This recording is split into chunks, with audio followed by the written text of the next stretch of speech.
Sudanese student Alaa Salah became a symbol of the country's uprising against former President Omar al-Bashir after a photo and video of her emerged on April 10th. In the images, Salah is standing on a car in a white traditional dress, chanting with protesters. The military ousted Bashir just a day later. But while Salah's image brought attention to Sudan's demonstrations and the frontline role of women, some, including Salah herself, say she has been inflated as an icon of the revolution. Ruud Elmendorf reports from Khartoum. The image of 22-year-old Alaa Salah chanting to Sudan's protesters from the roof of a car quickly went viral. Picked up by international media, Salah was dubbed a symbol of Sudan's revolution and the role of women in the uprising. Salah tells VOA she got caught up in the moment, and her time in the spotlight was not planned.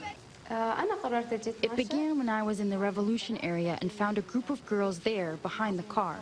Then I asked the girls whether I could cheer them. I climbed on the car and chanted and cheered with them. Sudan's female protesters found their voice after 3 decades of oppression under President Omar al-Bashir's Islamist rule. In Sudan, life was very difficult in the period of al-Bashir. He destroyed the life of the people. The military ousted Bashir just a day after Salah's image went viral. But not all of Sudan's protesters welcomed Salah as a symbol of their struggle. Salah is one of the protators, but of course she's not the icon of the revolution of Sudan. Many people who died for this, they deserve to be icons more than her. But many, like 24-year-old Nisreen El-Zarim, still admire Salah for bringing global attention to Sudan. She's a courage girl because it needs a lot of encouragement to stand up like she did and to motivate the people like she did. And for me, I think she's lucky because I mean, sometimes you were in the right place, doing the right thing with the right camera, and that's what happened with her. As for Salah herself, she takes a humbler view of her role in Sudan's uprising. I am just one of the million demonstrators. They went out to demand freedom, change, justice, and peace. It's not necessary anymore to climb on a car. I can be in any place to cheer with the people. As they struggle forward from authoritarian rule, the role that Salah and other women played in Sudan's revolution will not be forgotten. Ruud Elmendorf for VOA News, Khartoum. Nigeria's permanent ambassador to the United Nations, Tijani Muhammad Bande, has been elected president of the 74th UN General Assembly. His election begins a one-year tenure, which he says will focus on strengthening partnerships against global problems such as peace and security, poverty eradication, and climate change.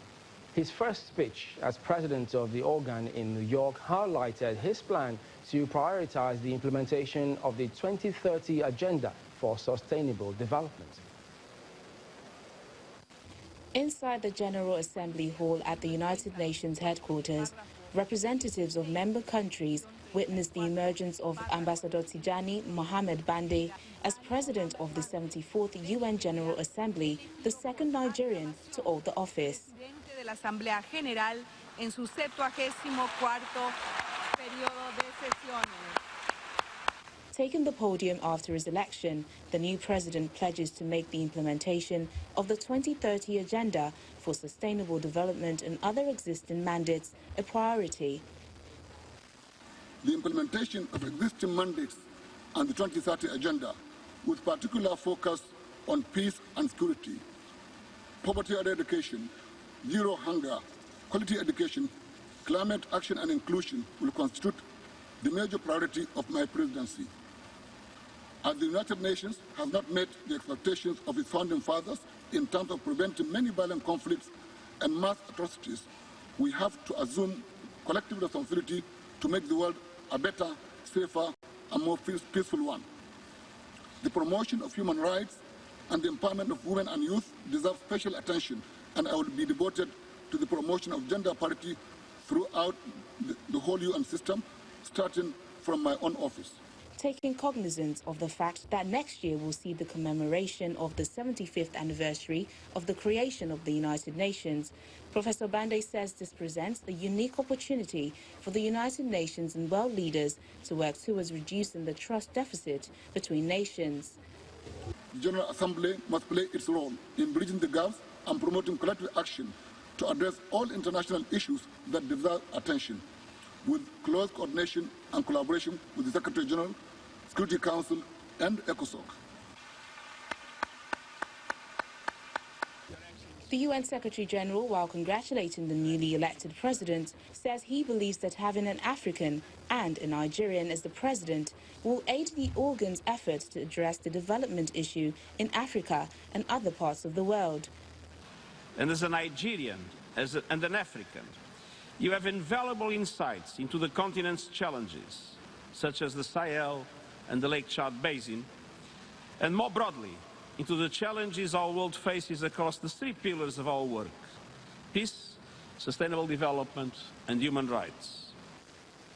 Before serving as Nigeria's permanent representative to the UN, Ambassador Bande served as the Vice President of the General Assembly during the 71st session and remains active in several fora, including as chair of the United Nations Special Committee on Peacekeeping Operations and member of the Advisory Board of the United Nations Counter-Terrorism Center.